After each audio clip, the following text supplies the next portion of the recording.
Hi everyone, my name is Thalia and I'll be talking about my top 10 of the spring anime. But before I go on with the list, I want to tell you that I'm not gonna include anime that is still running. So like Baby Steps and Haikyuu, and I think there's one or two more that are still airing, so I'm not gonna put these in my list because, you know, they're still going. We haven't seen the end yet and all that stuff. So yeah, that is the reason why they are not in there. Also, I wanted to make a top 5, but I was looking at all the anime and I just couldn't make a top 5. It was so difficult and there was so much anime this spring that I really liked and that I just want to talk about. And so yeah, I decided to make a top 10. So I hope you enjoyed this video and we will get to the list. On number 10 I have Goku no Breinhilder. I wasn't sure if I would put this one on 10 or Akuma no Riddle, since they're kind of like the same for me on like level wise and like kind of disappointments and all that stuff. So, but it's Goku no Breinhilder, and I have to admit, like, I really enjoyed this show, although they had some kind of failures and all that kind of stuff, that like stuff that somehow annoyed me, or stuff that I was like, why are you doing this, or why are you rushing this too much. But apparently like the manga should be much better, so I don't know about that, I haven't read it, but from what I heard from other people it is. So I might start reading the manga instead. And yeah, nevertheless, I still enjoyed this anime. I just like the story and all that kind of stuff, and it was one of the anime that I was actually looking forward to for this spring. And well, you know, it's on number 10. I think it does deserve a place in a top 10, so that is number 10. Then for number 9 I have Hitsugi no Chaika, which we already have an announcement for next season, which is great because I really liked the show as well. I think it had good characters as well. The atmosphere and all that stuff was cool. The story is good, but it's kind of like we still have a lot of questions and not too much is clear yet. So I guess I put it on 9 just for that, because I wasn't really sure like what to think after the end. But then again, this is an anime that doesn't really rush too much. I think there's a manga of it, I'm not sure, I haven't read it, but I don't know, like, I thought this would be much worse, to be honest. I thought this anime would be something that I would not like, and I ended up liking it a lot. So I'm really glad that we have a second season for this one announced. And yeah, I just like the show. It's original as well, very original.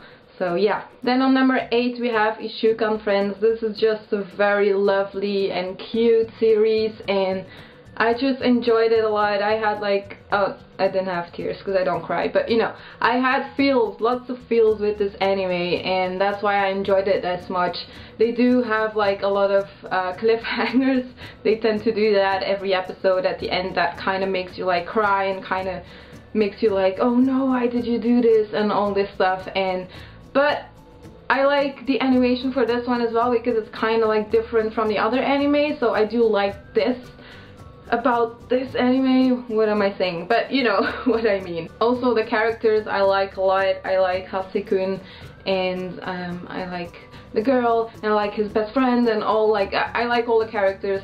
Sometimes Hasekun was a little bit annoying because he didn't really know what to do, so but that didn't like make me hate him. So I know he was just confusing because she, you know, she has this kind of illness from like forgetting memories and all that kind of stuff, so it must be hard on him, so I kind of like forgive it. So yeah, this one is on number 8. Then for number 7 we have Soredemo Sekai wa Utsukushi, and I just really enjoyed this anime. This is a very, like I said this in my first impression, this is a very, like, I had like some Ghibli, Disney kind of feeling watching this, and I really like it when they do that for anime, and this one did not disappoint me, and I'm very glad they didn't.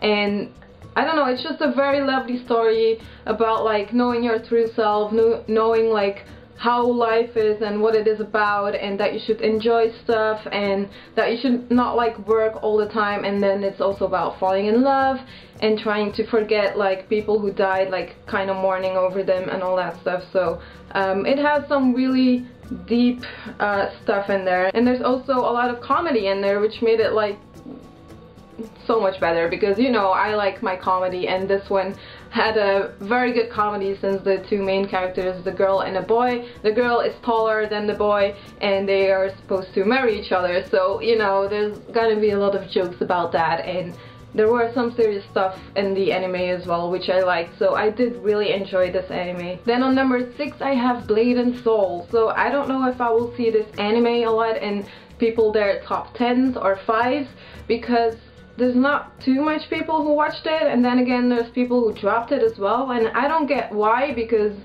I really enjoyed the story for this anime, although the main character Alka doesn't really say a lot. It's kind of like Claymore, you can kind of like compare it to that one. She also has white hair, she also fights, she's very strong and all that kind of stuff. She doesn't really know her true power, but she knows she's like very strong. So and she doesn't talk a lot, so you can kind of compare it to that. But I think this one, you know, it was only 12 episodes. They had like one extra episode which was like a more funny episode, I guess. So for me it like ended on episode 12. 13 was just like an extra one to just like say goodbye to the series, I guess. But I really enjoyed this one, and I do love the characters, and I didn't think I would like this one as much as like when I watched the first couple of episodes. And for me it just got better and better, because the story got a lot deeper. There was a lot more meaning to the anime for me after that, and a lot of stuff happened to the main character, a lot of development for her towards the end, and I do enjoy that a lot. And I was like looking forward to every new episode when it came out after like episode 4 or 5, I can't really remember, but it's definitely worth a watch. And yeah, I enjoyed this one as well.